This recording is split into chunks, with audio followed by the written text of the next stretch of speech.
The receptionist had already begun to scoff when the tiny figure pushed open the tall glass doors of the skyscraper. In a navy blue oversized blazer that swallowed her arms and barely buttoned across her chest, the little girl didn't belong there, and everyone in the bustling lobby seemed to silently agree. She wasn't tall enough to reach the front desk without standing on her toes, and yet her voice, though soft, was steady when she said, "My name is Emily Carter. I'm here for the job interview. My mom is sick, so I came instead." Before we take you deeper into this touching, powerful story, if you believe in kindness, second chances, and the strength of the human spirit, please like, comment, share, and subscribe to our channel Rappel of Hope. Your support helps us tell more stories that inspire the soul. There was a moment of stunned silence, a pause so thick that even the clatter of heels and the ding of elevators seemed to hush.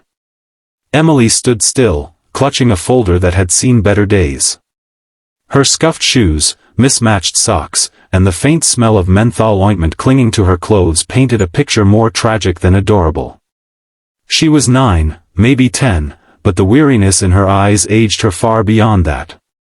She had come not with dreams of playing house or dressing up, but with the weight of responsibility no child should ever have to bear. 3 days earlier, her mother, Claire Carter, had collapsed in their cramped, dimly lit apartment. The diagnosis was pneumonia, severe and neglected due to her reluctance to miss work. Claire had been a single mother since Emily was 2. Her husband died in a construction site accident, leaving Claire to raise their daughter alone with only a high school diploma and a heart full of grit. She worked 2 cleaning jobs and took evening shifts as a waitress. Life was never easy, but they got by, until the sickness stole her strength and left Emily staring down the possibility of being taken by child services if rent went unpaid again. Claire had applied for a personal assistant position at one of the city's top firms. She never thought she'd get a reply, but desperation made her try. When the interview call came through, she was barely conscious. And so, Emily, whose entire life had been a series of growing up too soon, packed her mom's documents, printed out a handwritten note explaining everything, and took 2 buses downtown to keep the appointment. The CEO, Marcus Wexley, was a name few hadn't heard. A billionaire by 35, ruthless in boardrooms, unshakable in business, he was known for making decisions that could alter the fate of entire industries. What he wasn't known for was kindness. So when his assistant entered his glass-walled office to say a child was there to interview for the job, he raised an eyebrow, but told her to let the girl in. Emily walked into that office, knees trembling but heart anchored by something stronger than fear, love. She handed Marcus the folder. Inside were her mom's resume, references, a crayon-written note Emily had added at the last minute, "My mom is the hardest worker. She never gives up. Please give her a chance," and a doctor's letter verifying Claire's hospitalization. Marcus stared at the bundle, then at the girl who had dared to walk into his empire with nothing but sincerity. She began to speak, not about profit margins or scheduling software, but about how her mother cleaned offices like his.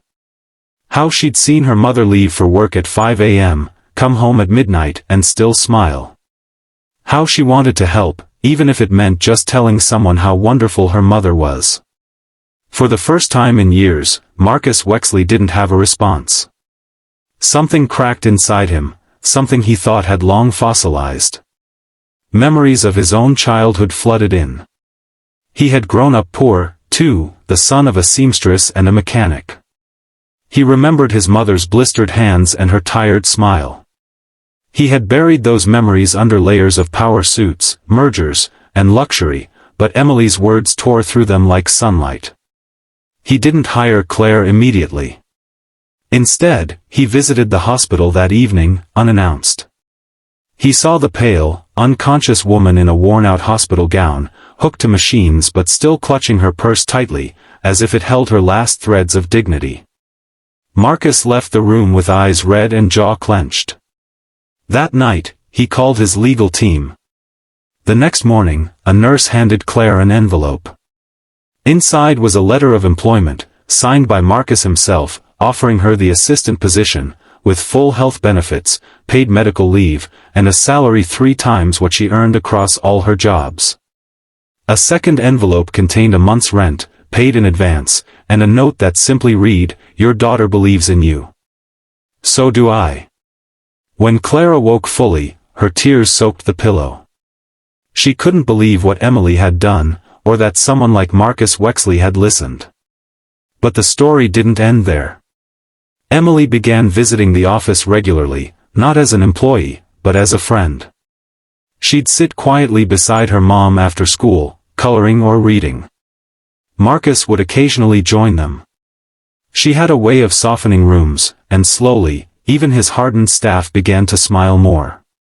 It was as if the building itself had started to breathe differently. Warmer. Livelier.